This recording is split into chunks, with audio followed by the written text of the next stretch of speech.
Hello ladies and gentlemen, Nick here, and welcome to my review of Doctor Who: The Seeds of Doom, the 6th and final serial from Doctor Who Season 13. And, you know what, I like this one. I find it an enjoyable one. I know it's very popular. I found it overrated to be beforehand, but I find it's a good story now. After rewatching it, I wouldn't love it as much as Pyramids of Mars or Android Invasion or Brain and Morbius, or maybe not even Terror of the Zygons. But it's still a really good story. It's a really enjoyable one. So this proves season 13 is one of the strongest seasons of the show. It's just that we got that really one bad stinker. Sorry, Planet of Evil fans. I know I keep criticising it every single time, but I can't help it. I really can't stand it. The others, on the other hand, I find are really brilliant. And whilst this one is probably my least favourite of the brilliant ones, it's still really good. It's really enjoyable. The plot sees the Doctor having to go to Antarctica after a Krynoid pod has been found.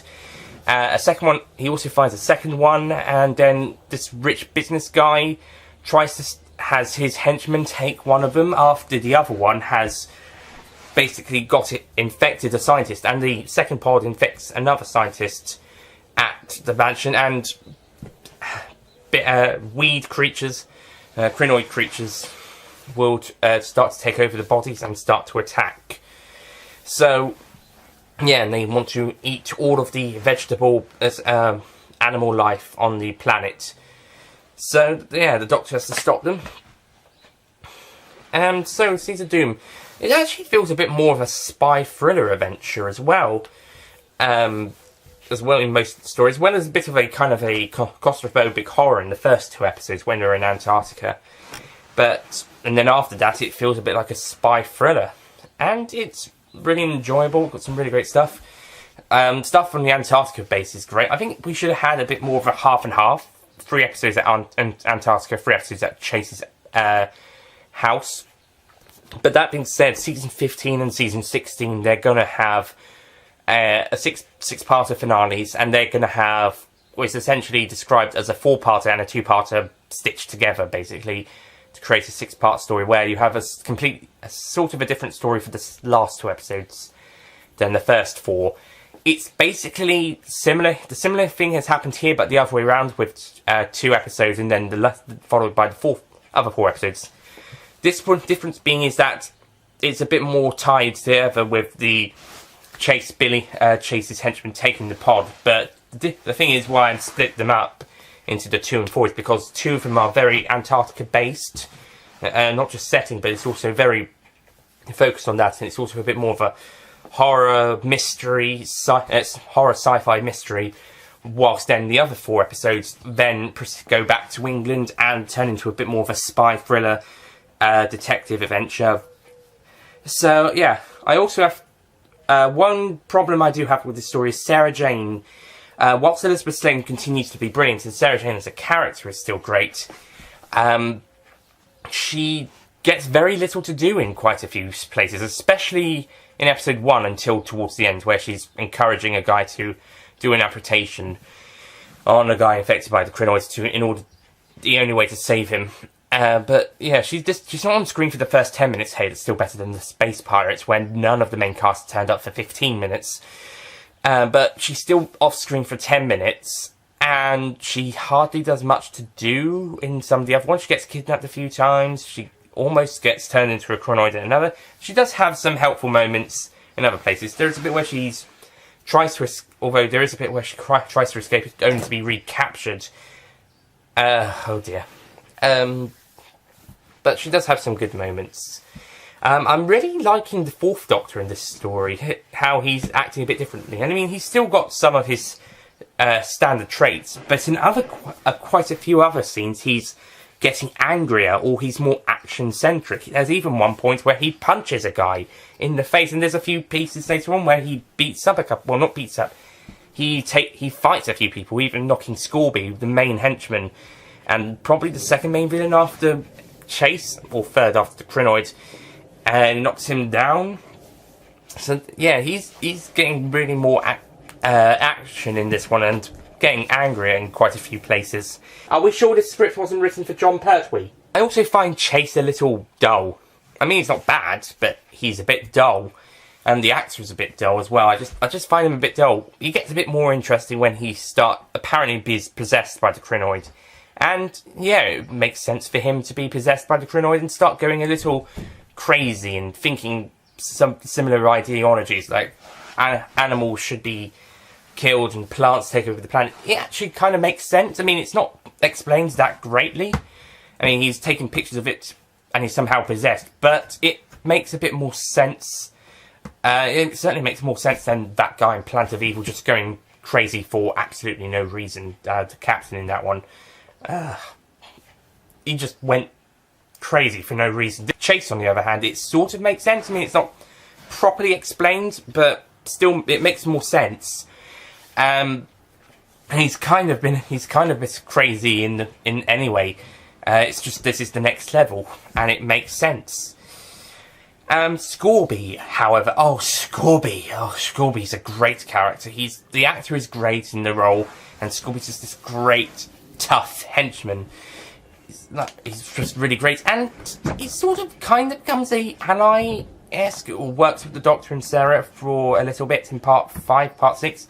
Although he is stupid enough to try and run away, and he meets his end being drowned in the pond by some plants. I can see some people getting upset by that. Back in 76 this time. I can see some people getting upset about that. Cough, cough, Mary Whitehouse. But Scorby himself is certainly a great character.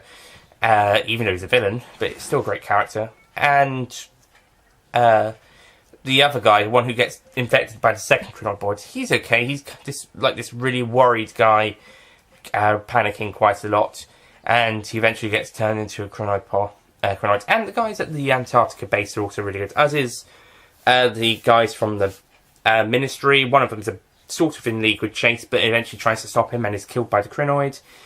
And the other guy also helps out a bit, as does this painter. She has a few nice scenes as well. And this captain guy from the unit. Shame we couldn't have the captain from Android Invasion back. Or Benton. But it's alright. And the Krynoids actually looks like a pretty decent design. I mean, the humanoid one is basically an Axon suit, but painted green.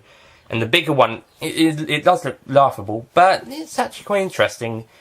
Quite decent designs, and yeah, it's got some great stuff, and some nice model work as well, and some more great action, some great stuff in it. It's just that I think it's a little bit too long. I think it could have been cut down to 5 episodes, maybe. I think it's just a little bit long for. I think it's a bit long for 6, but it's still pretty good.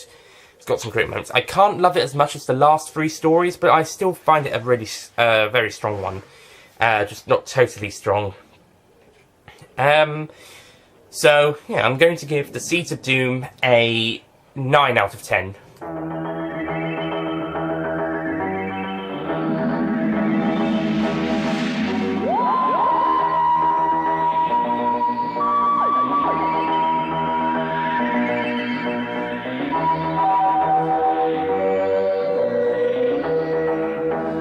Like I said, I don't love it, but I do find it a strong story. I mean, Season 13, besides Planet of Evil for me, is a very strong story season. Every story besides Planet of Evil are 9s or 10s.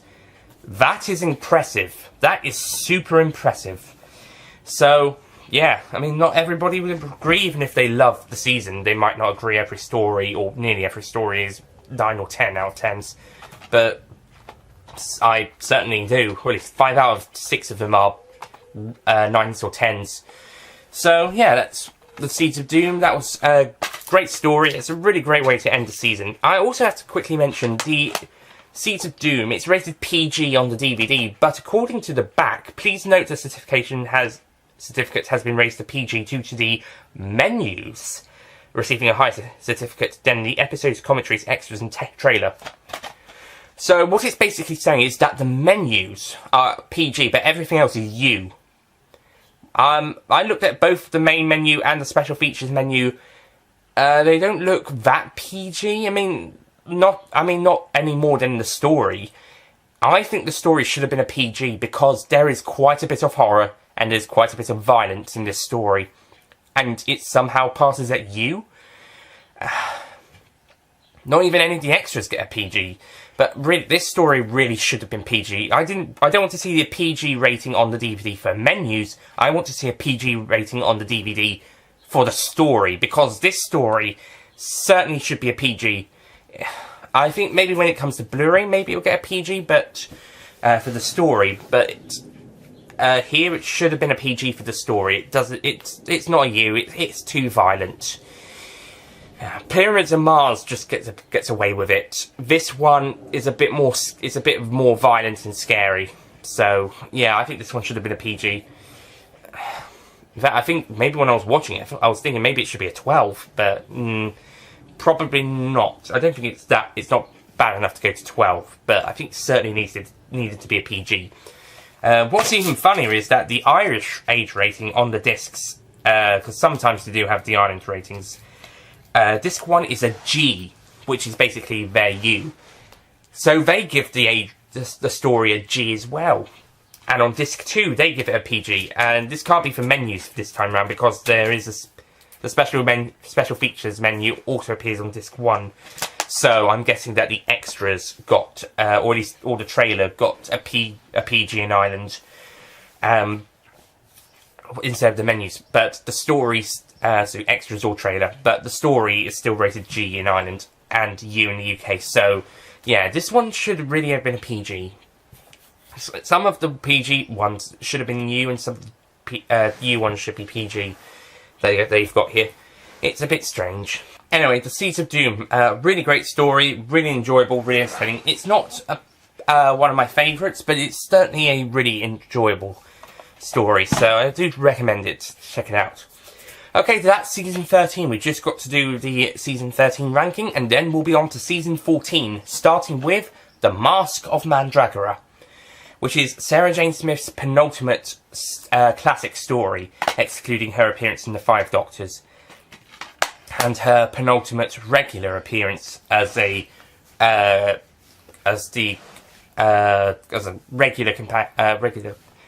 what's the word? Current incumbent companion, because she'll make other appearances in other episodes later down the line.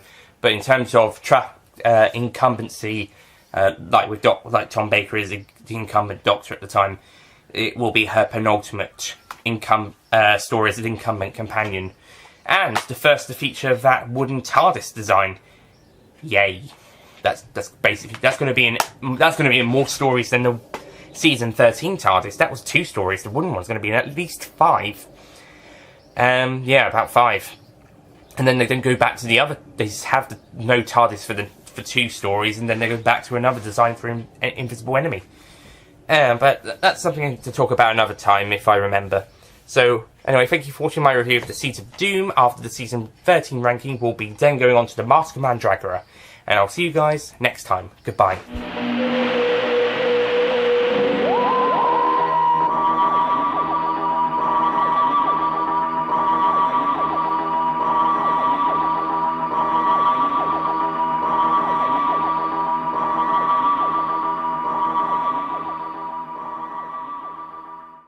Don't forget to click below to subscribe to the official Nicholas Payne Retro YouTube channel. Hello everybody, Nick here. Hang on.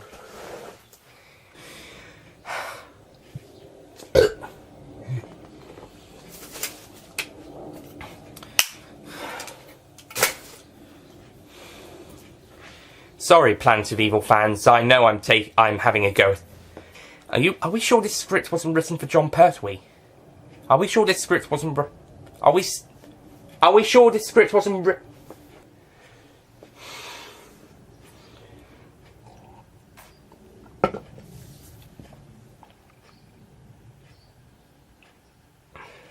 No, are we sure this script wasn't originally written to be a Jon Pertwee story, and then they just adapted it to be a Tom Baker one? Why can't I say the line properly? Are we sure this story wasn't supposed to be a Jon Pertwee one before they adapted it to become a Tom Baker one? Are we sure this story wasn't supposed to be Are we sure this story wasn't supposed to have been Are we sure this story would...